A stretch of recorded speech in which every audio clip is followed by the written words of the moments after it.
Hey everybody and welcome back.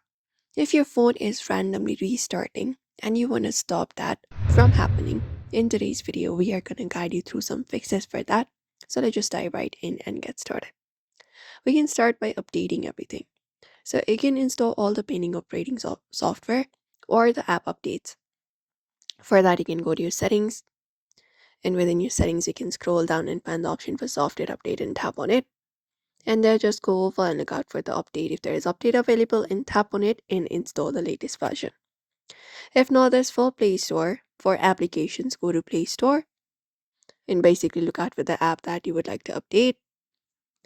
And once you find the app, you can just go and look out for the update option and update that application, all of the applications that necessarily need updates from your device.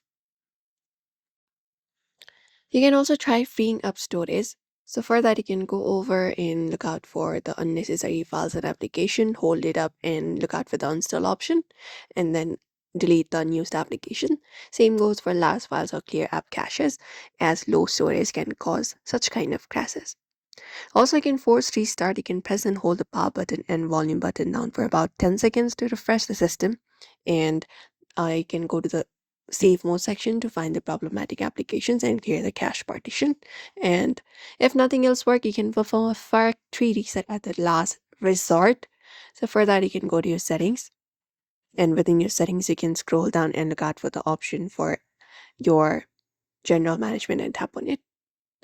And look out for the option for reset and tap on it.